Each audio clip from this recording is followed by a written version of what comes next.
David, how are you doing? Very well, how are you? Very well, thank you. Cool. Thank you very much for coming on. No worries. And I just want to say congratulations for getting to the Olympics and representing Great Britain. Thank you. Especially from Plymouth as well. Yeah, well, representing, Love that, you've got to love represent. that. So what did going to the Olympics mean to you?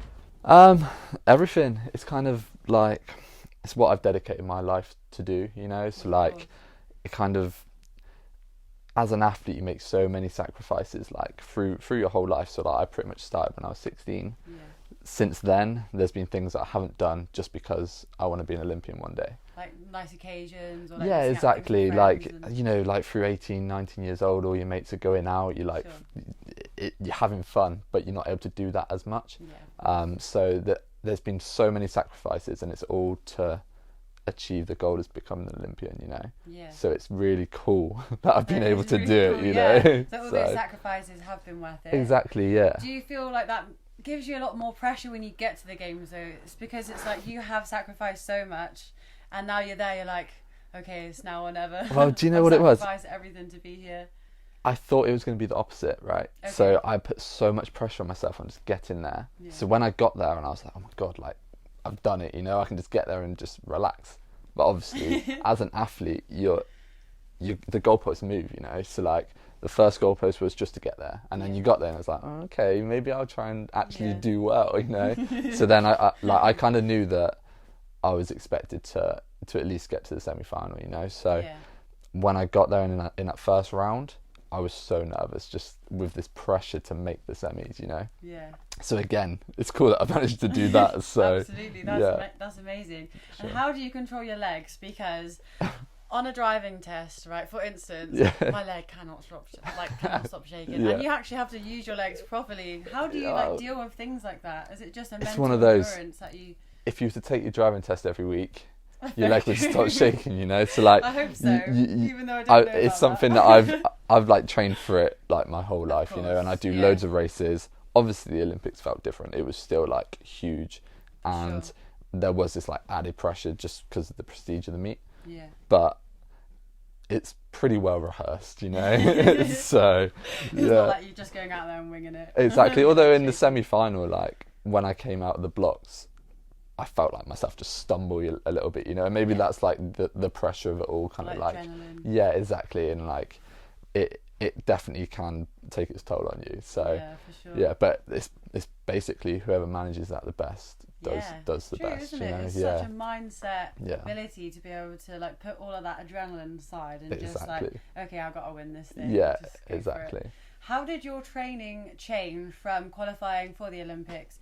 Is it something that you look and assess on, or like assess your competition and then you kind of change your? Yeah, you kind of like what you need to do to qualify. Okay. Like every year or 4 years, it's slightly different. So this year was way different than it ever normally has been. Yeah.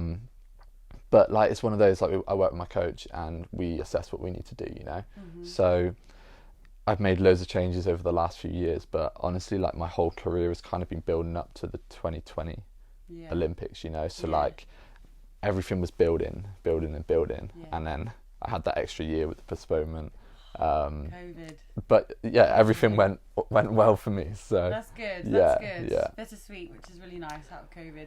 Yeah. How was it with the atmosphere and things? Was it? Because I did watch a few of the games. Yeah. But obviously the audience wasn't at full capacity. So no, and it was hard to watch because some of it was in the middle of the night over here, of course, So the stadium was pretty much empty. The only people that could go and watch were some of the other athletes, and like obviously everyone's there to compete, so you don't really try to go to the stadium all the time because it tires you out and stuff. Sure.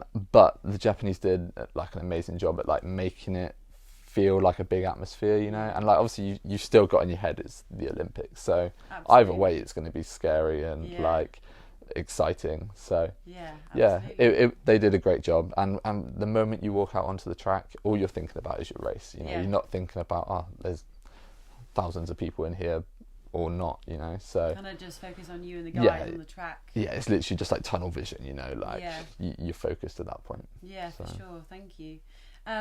Obviously you are from Plymouth, so that's a really great thing.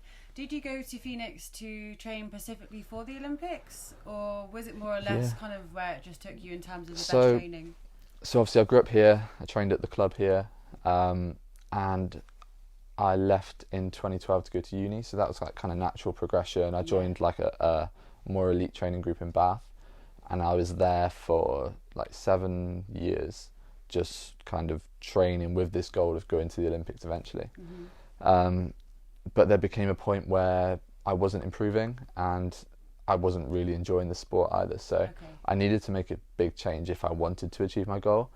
And Phoenix was basically that change that was the push I needed to improve and then get to the Olympics. So I literally did go to Phoenix to make it to the Olympics, you know. Brilliant. So And you just did that. Exactly. That's Brilliant. Brilliant. It's cool. How is the training in Phoenix different to training in the UK? And is it just more your style, would you say? Every coach has a different philosophy. Of course, yeah. So it's good to experience different coaches to see a few different like points of view, you know. Yeah, for sure. But on top of that, Phoenix is sunny all the time. So it's always hot, it's always warm. Yeah, nice. So it's just like perfect training conditions. Yeah. So like through the winter, if I'm in England, obviously it's cold and wet and On the track, isn't it? yeah, exactly. So it wasn't a huge issue when I was training in Bath because we had indoor facilities, but in Plymouth we don't. So Good old that's like, Brickfield. exactly, good old Brickfield. But it makes you tough though. It makes you tough for when you eventually move on. But yeah, Phoenix is just like perfect conditions. Like it's always sunny. I feel like everyone's happy there all the time because it's sunny. Yeah, for sure. I train with some of the best American guys. So just surrounding yourself with people who are like better than you helps you to kind of progress and to try and catch them, you know. It's like you're constantly learning, isn't it? And looking up to people that have like kind of aced the field in a sense. Exactly, So yeah. it's a good environment to be around, for sure. What was the village like? I'm actually, interested to see what the village would be like. Did you mingle? A little bit, but it was hard. So I went out to Tokyo about 2 weeks before my race. Okay. And ended up spending 10 days in a holding camp about 40 minutes away from Tokyo. What does holding camp mean? So holding camp is like where you go there just to train, you know. Oh, okay. So like you're preparing for the race basically, but it helps to be there because you adapt to the kind of conditions. Like it's really humid in Japan, so like you adapt to that. You adapt to the time difference because they're 8 hours ahead. Right. So you kind of just like get over your jet lag, you freshen up, you get ready to race, you know. Got you. So we were there 10 days before, 2 weeks before, and we were confined to the hotel or the track. We weren't able to like leave the hotel or anything just because of COVID. Everything was like kind of locked down, although the rest of Japan was open, but because there was so many eyes on the Olympics, they wanted to keep us all as like confined as possible. Okay. So it was like we had a great time. Like we were in a lovely hotel. Like food was decent, Nice. but it was like, sushi? well, when I say the food was decent, it was catered for Brits because it was only Team GB at this holding camp. Okay. So Roast it was. dinner? Well, What it did was you things get? like that. Yeah, it wasn't anything exciting. I love food as well, so I would have loved to have like gone out in Japan and just tried the most random food, you know, like just point to a number on a menu and just be like, I love that. Yeah, exactly. So I didn't get to do that, which is a shame. Next time. Yeah, exactly. It makes me want to go back out. But yeah, so obviously we were in this hotel for 10 days. We literally weren't allowed to leave. And then we finally moved to the Olympic Village. And honestly, it was like freedom. Like, because the village is literally a village, you know, like all the teams are staying there. That's so cute. I love that. There's like shops, there's like a park, there's like, it's just like a village. So it was really, really cool because you're there with all of Team GB, like all sports, and you're there with every other country. So that's when you were able to like mingle and stuff. So yeah, honestly, like the village was really, really cool. It was a cool place to be, yeah. I like that. What I have been reading up about athletes within the organisation of the Olympics and in general, to be fair, is the lack of funding that you guys have been able to get. Yeah. Obviously, you do represent GB, so are they not an organisation that can help you get funding, or is this kind of a problem? I'm going to take my jacket off for this one. This is the big question. Come on, let's get into this. So, funding doesn't come about easily for athletes, and it's the sort of thing, it's easier to get if you're young. Okay. So I'm 27 now, so I'm considered old. Oh. Yeah. Well, that's what I'm told anyway. Don't believe the hype. No, exactly. So the only way I could have been guaranteed funding was if I made the final. Okay. We'll see what happens. I'd like to think becoming an Olympic semi-finalist would be enough to get a bit of money from British Athletics. But that is such a shame, yeah. because it's not just a career, it's like a lifestyle for you. I mean, you did mention before about the privacy thing, about, they can come to your home at any time of the night and like drug test you, which has to be done in front of them. And it's kind of like a hold over your life. Yeah. And just becoming second or third place, I think that should be more of a reason to fund someone on their journey, because it's like the amount of, the amount of work and sacrifices that you make. Footballers doing the same thing, get paid millions. Yeah, that's the thing. And like, I was working at Nando's before. So when I was living in Bath, I was working in Nando's. So that was just to get by, So like, I earn a bit of money through racing, but in terms of like the rest of the season or rest of the year, it's nothing really. So yeah, like I've done all sorts of jobs just to kind of get by. And it's only when I've like saved up enough money to focus full time on training that I've actually improved, So it shows that it's not quite the way it should be for a professional athlete, And I think everybody on TV always see the glamour side of athletes. You see like cereal boxes, or like going to the Olympic Games and things, and it's actually so much hard work for like such little recognition back sometimes. And it's one of those that, like there are other opportunities to make money for an athlete, but absolutely it's more about being like a more of figure, would you say? like more of an influencer, so like if your Instagram is huge, then you'll get brands looking for you, right. So I'm always trying to grow my Instagram and stuff now, so this is perfect for it. Exactly. So like if I can become more of a public figure and a more of a well-known name, then I can get funding through other routes, so I don't have to rely on British Athletics. For sure. So that's kind of the plan. But I did set up a GoFundMe last year, which literally, if I hadn't set it up, I don't think I would have gone to the Olympics this year. Really? Yeah, it was one of those. So like, obviously the Olympics were in 2020 originally. Yes. At the end of 2019 was when I decided that I need to make a huge change. Okay. So that's when I moved to Phoenix and I started training there. Right. But the only way that I could have done that was because I saved up enough money for 1 year. Okay. Smart. So I was like, I saved up enough money. I was like, right, this is one last push before the Olympics. Good for you. That's dedication. Yeah. But then in March, they announced that the Olympics was postponed. So I'd saved up enough money for 1 year, and I was like, okay, so I'm running out of money now. I don't know how I'm going to be able to come back and do this again. Yeah. But I needed to, because I knew how good it was. I knew how much I progressed, So I set up this GoFundMe. And honestly, the response I received from mostly people in Plymouth, but like people around the world, was like, it was astounding, honestly. Wow. Yeah, so many people got behind me, donated me money, and that allowed me to go back up to Phoenix for pretty much a whole year. Yeah. And managed to make the Olympics from it. So wow, good for you. Thank you very much. And if you do still have GoFundMe pages for your future competitions, please let me know. Yeah. Please let me know. I will do, yeah. So I actually read like a Insider article, and it did say that Insider basically interviewed 500 elite athletes, and 60% of them said that they didn't feel like they're financially stable enough to do their own sport. Yeah. What do you think needs to change in terms of funding for athletes? It's almost like in recent years it's gone kind of backwards. So maybe 5-10 years ago, if you were one of the best athletes in the country, you'd be paid by probably your federation, so British Athletics, and probably paid by like a big brand, so like Nike or Adidas. Right.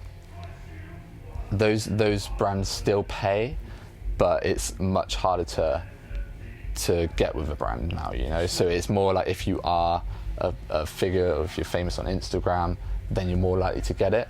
Okay. that's not to say if you're not one of the best athletes in the world that you'll get it, because the best athletes in the world do get it. But I'm just like at this level, just below, just like trying to reach onto that level, you know. Sure, almost there though. You got this. Yeah, exactly. But there was a time where you'd look at the top 3 or 4 people in the UK for every single event, and they would probably be on a paid contract with a brand, you know. Wow. And I've been British champ for the last like 5 years. There's been one other guy. I've kind of always been like second in the rankings. Yeah. But I've not had any. So I do get looked after by Adidas. They send me as much kit as I need. But there becomes a time where kit doesn't pay the bills, you know. So yeah. And you kind of obviously want to keep doing what you love. Yeah, exactly. Sure. And what's kept me going over the last 7 years is the fact that I could go to the Olympics, you know. So that has kept me going, and honestly I thought that I'd get to that point and I'd be like, do I keep going? But going to the Olympics in a COVID year has made me kind of want more, you know. It's made me greedy. Like everyone, yeah, exactly. And everyone that I met in Tokyo who had been to an Olympics before said, you need to come back to another one, because and the normal Olympics is way bigger and better than this. Okay. I still had like the best time, you know, so I can't imagine what a normal Olympics would be like. Yeah. But I'd love to find out, you know.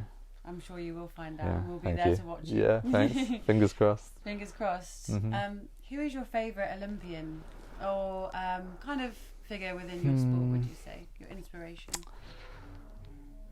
I should have thought about this one before you told me about this. Yeah, I know. I would help you out, but I'm not very good. Nah, that's cool. Do you know Colin Jackson? I don't know. You don't know Colin Jackson? Do you watch Dancing on Ice?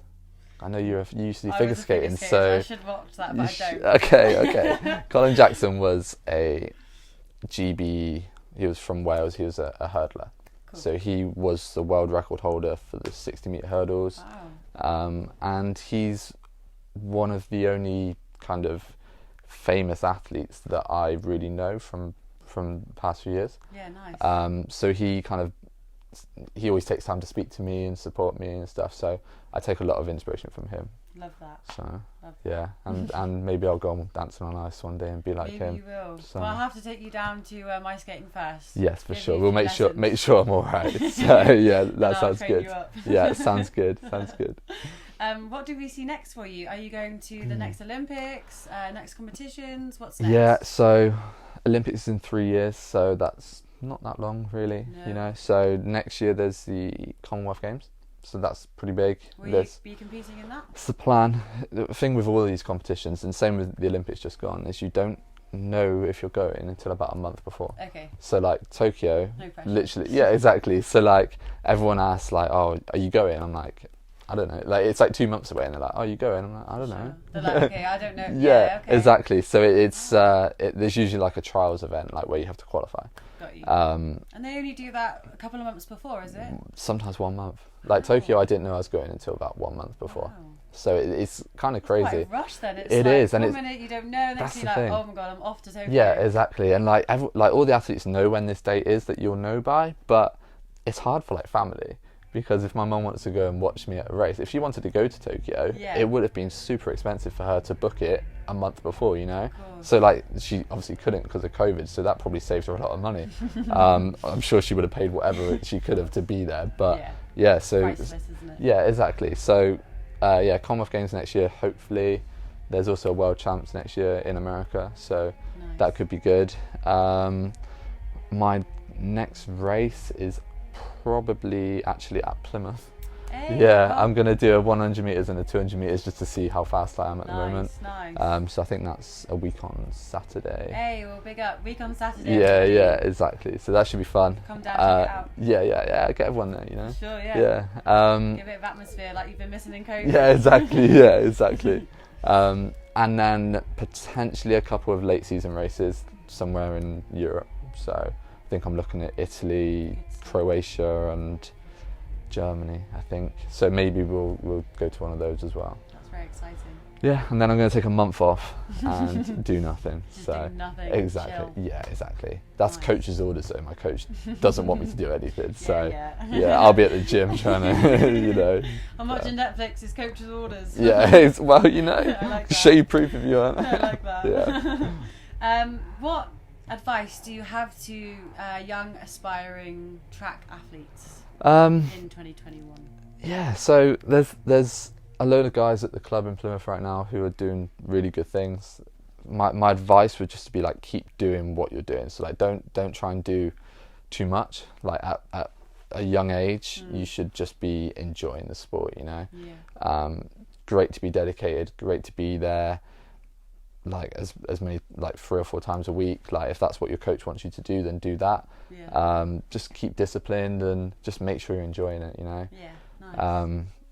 Yeah, obviously I grew up through the age groups here, so I used to train 3 or 4 days a week, but I'd be really dedicated.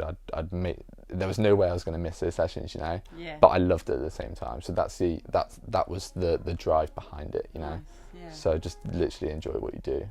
So, Yeah, I like that. Thank you. Yeah, Good for you. it's all right, yeah. Well, that's all I have to ask you for today. Yeah. But thank you so much, David. That's all right. And I Thank you hope very to much see for you having soon. me. Thank Yeah, it's you. been great. Thanks.